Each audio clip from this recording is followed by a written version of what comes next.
Hello and welcome to Airline Profits Executive Interviews. I am Kofi Sonokwan, Managing Editor of Airline Profits Magazine and author of the recent book series on airline business and technology, namely Airlines for Business and Airlines for Technology. Today, we have the privilege once again to talk with René Armas Maes, International Aviation Consultant and Managing Director of JetLink International LLC. As announced in our past episodes, René has graciously agreed to discuss new trends and updates with us roughly once every month.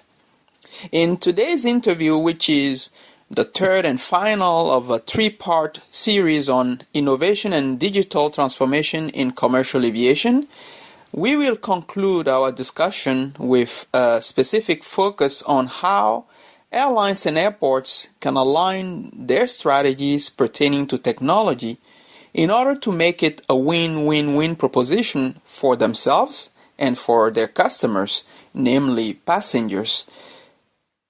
For your information, in case you are listening to this episode first, in the previous two interviews, René dealt with new trends regarding airlines and airports specifically.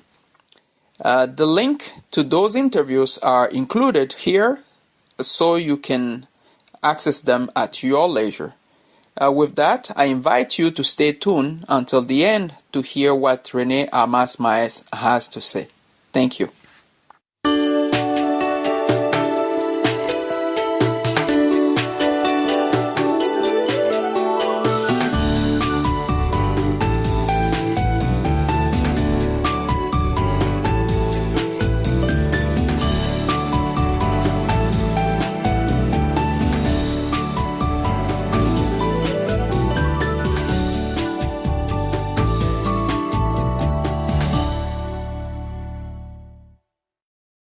René, thank you again for joining us today, and we're going to be talking about how airlines and airports can collaborate in aligning their strategies when it comes to technology. So how are you? Good.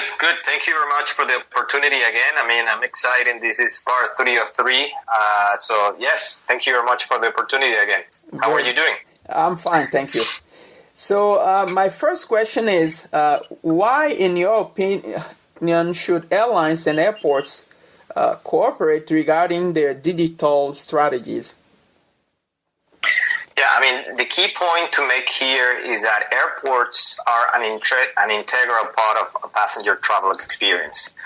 If you look into 2017, passenger air connectivity set new records. Furthermore, last year as well, global spending on tourism enabled by air transportation was expected to grow by almost 5% to $681 billion. Yeah. Mm-hmm. Final figures obviously are to be confirmed soon. But, in addition, the number of unique city pairs served by aviation grew more than 18,000 just alone in 2016.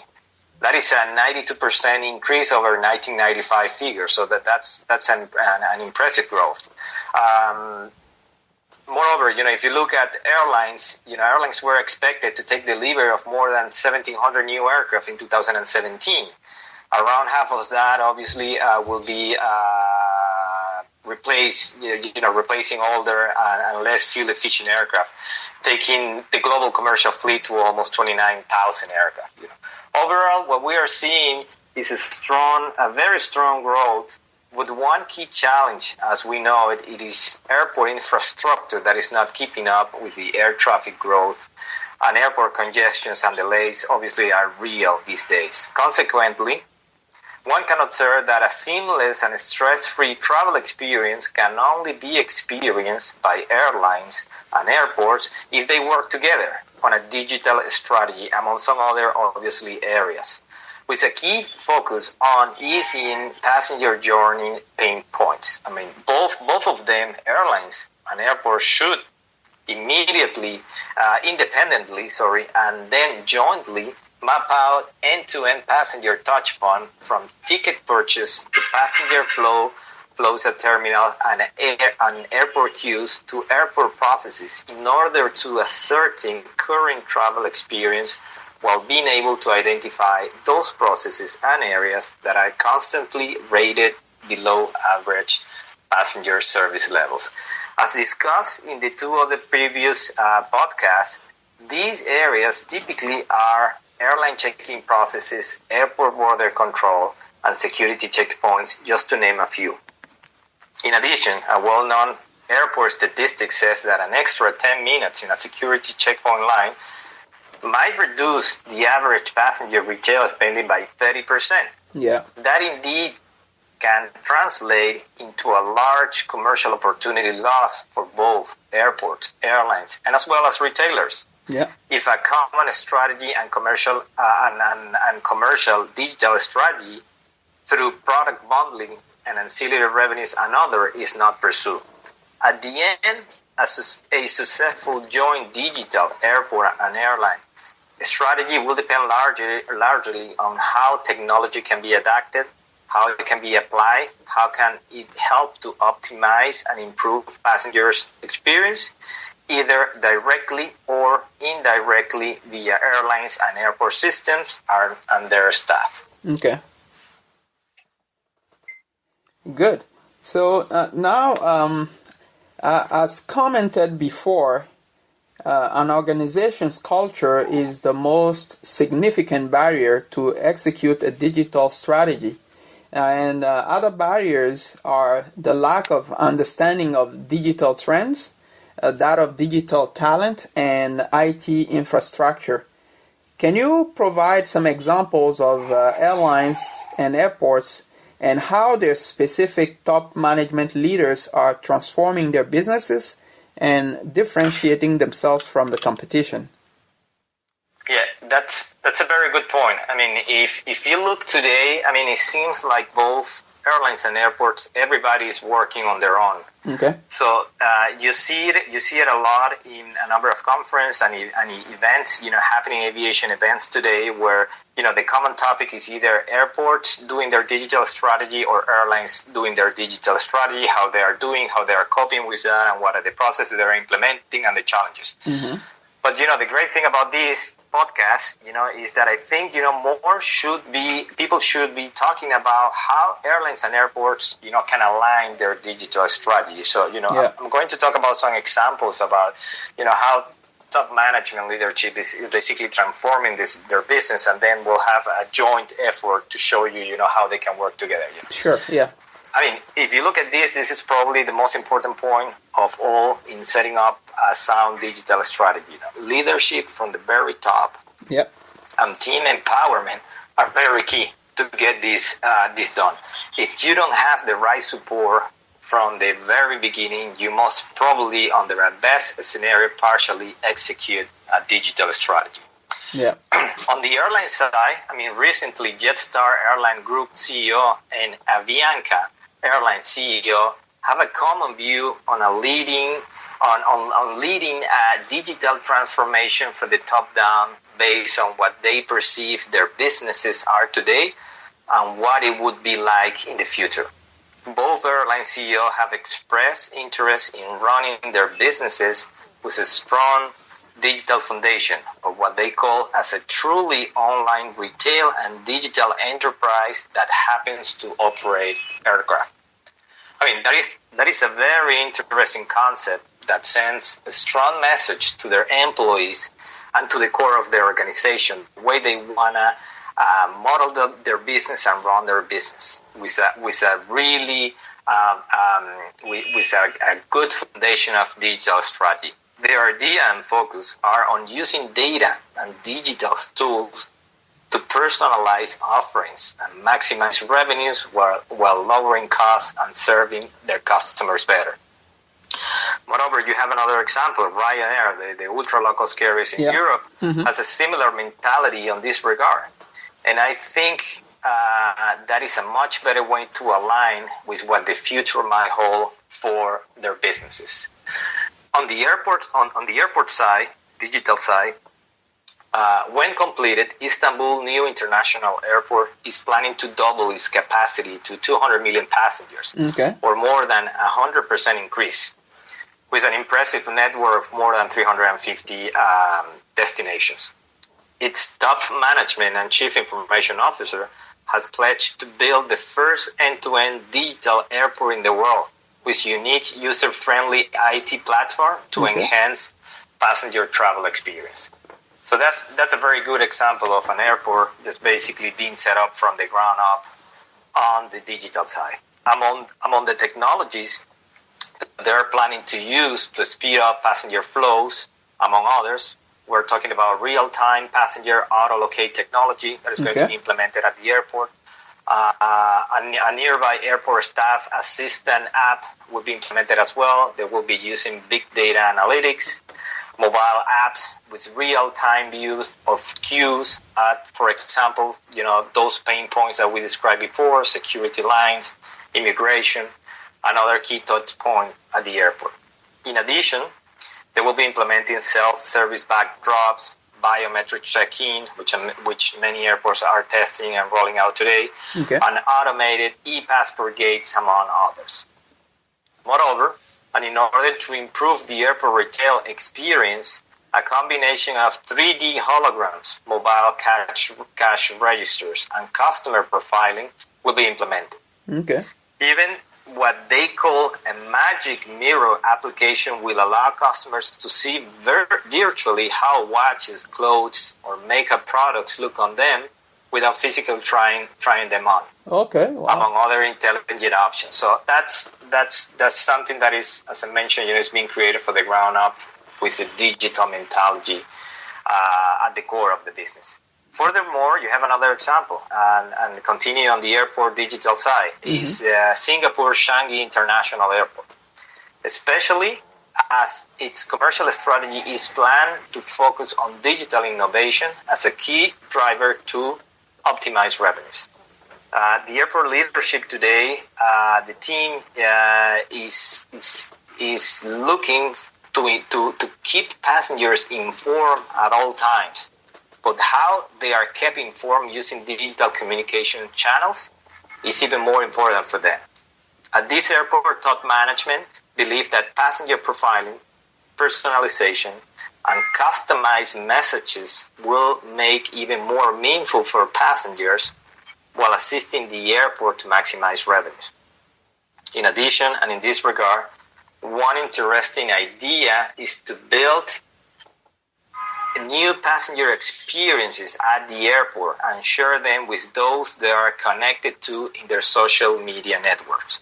One key example is the airport's Changi Airport social tree, where travelers and non-travelers can share photos and videos while visiting the airport, allowing them to experience the airport digital channels that might end up, hopefully, boosting non-aeronautical sales, including retail sales.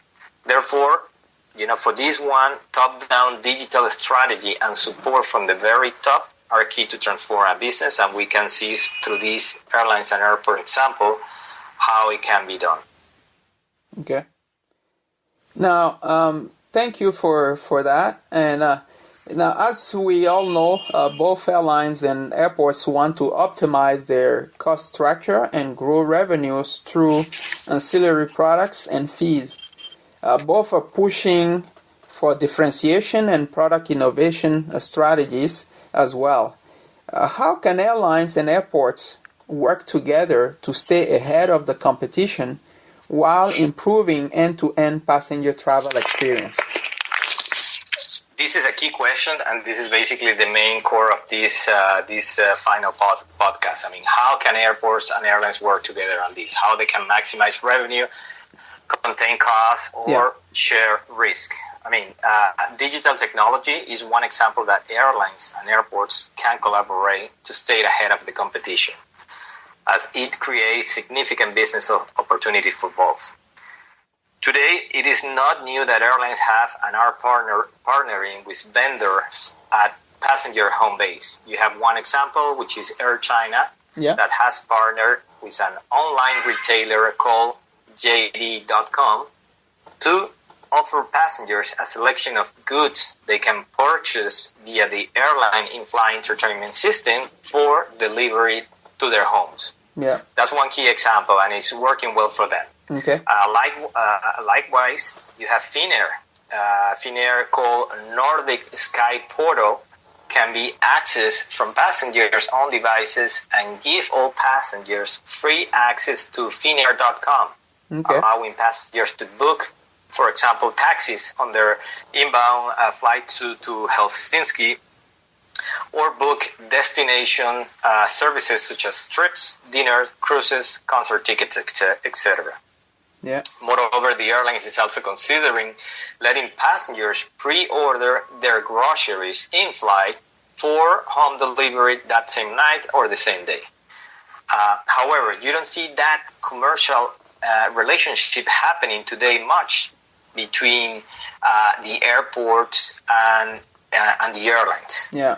But certainly both, if you think in digital technology as a core, they can obviously benefit from this, because at the end what they're trying to do is basically to enhance the passenger travel experience. And this might open the door for new opportunities. Yeah. On that front, one of the challenges airlines have is limited distribution of in-flight products. And sometimes this is associated with limited internet access in flight as well.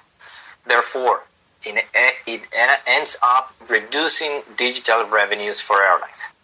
Here, we are not talking about duty-free shop items, but other items that can be purchased on board. On the other hand, most airports have a very close and direct relationship with airports concessionaires, including retailers. But on the other hand, they don't have the airlines' customers, the passengers' data that is basically owned by the airlines, and that intelligence neither. So that is very difficult for them, for the airports, to personalize an offering without that data. Therefore, the question is there an opportunity to work together? Definitely yes, but the question is how they can work together. Besides being data sharing key, one example is the opportunity for onboard passengers to buy airport retail products through airlines in-flight apps.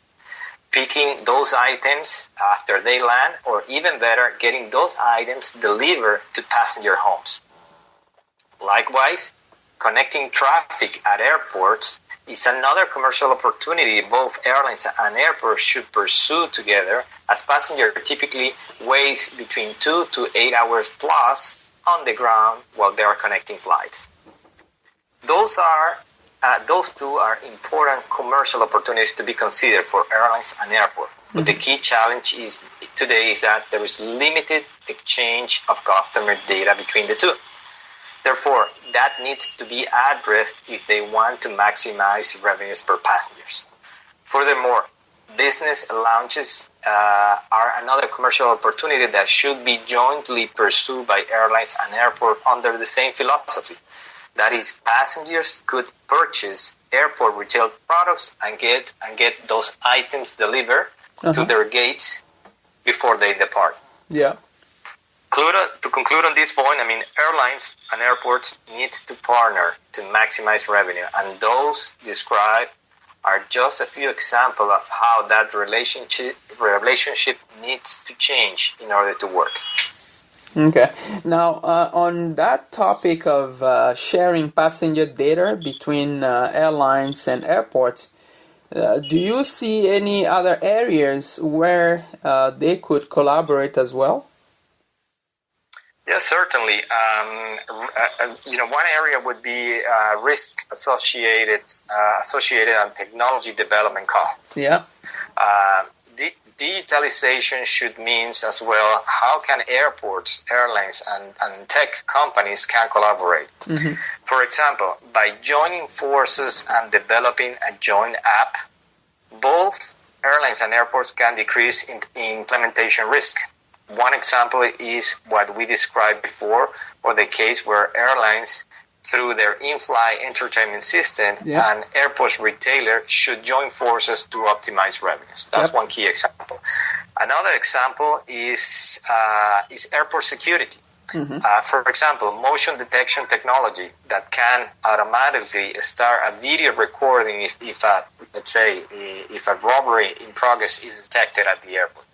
You might think security at the airports is just airport's responsibility, but providing a seamless and hassle-free environment travel for passengers is a joint effort.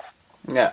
Otherwise, and in case security at an airport is a major issue, your passengers might look at other alternative and connecting hubs, and that will obviously decrease revenues for the airport. In fact, and related to this point, Istanbul new international airport will implement this technology.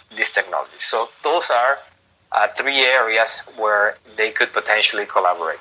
Okay. Thank you very much, René. Any final thoughts you want to share?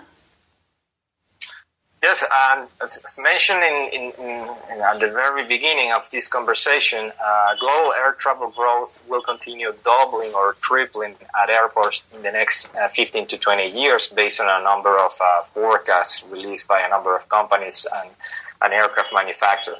So implementing a sound digital strategy by airlines and airports is key, not only as if not implemented, it might create interesting challenges ahead for both, but also it can negatively impact on their businesses and customer satisfaction level. Therefore, those that implement a sound digital strategy will be able to differentiate their product offering, maximize revenues, and reduce costs while obviously improving overall business profitability. In addition, it is expected that passengers of the future will be more digital demanding. Moreover, it is also expected that artificial intelligence will further accelerate technology penetration, and one can observe that trend today with this chatbot, which was discussed in the first podcast that we have. So to conclude on this one, both airlines and airport need to work together.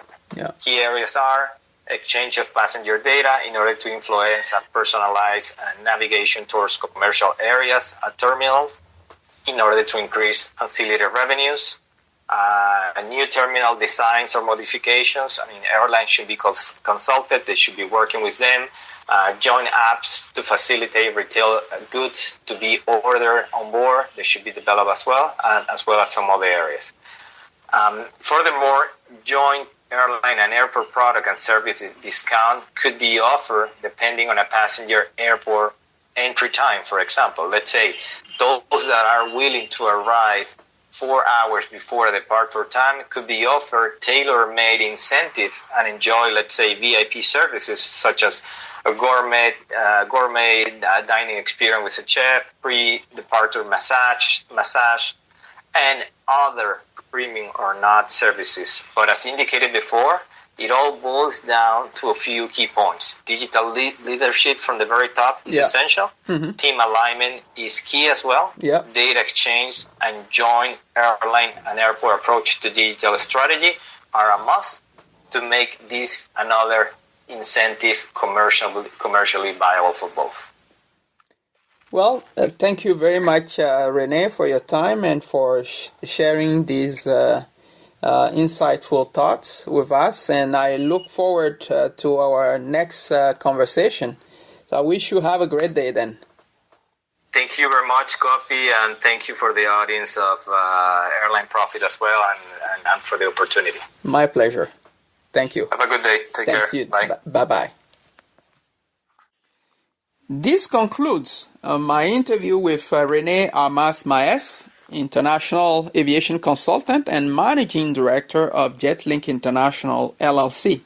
For you, I am Kofi Sonokwan, Managing Editor of Airline Profits Magazine and author of the recent book series on airline business and airline technology, namely Airlines for Business and Airlines for Technology. And I would like to thank you for listening to this interview. We hope that you have found that interesting and informative. We also hope that you will stay tuned for future Airline Profits executive interviews, since we have a few more coming up over the next few weeks. In the meantime, if you have not done so yet, I would invite you to subscribe to our RS feed at airlineprofits.com and to our YouTube channel. You can also like our Facebook page and follow us on Twitter and Google+. Once again, many thanks for listening to this Airline Profits executive interview, and I wish you have a great day.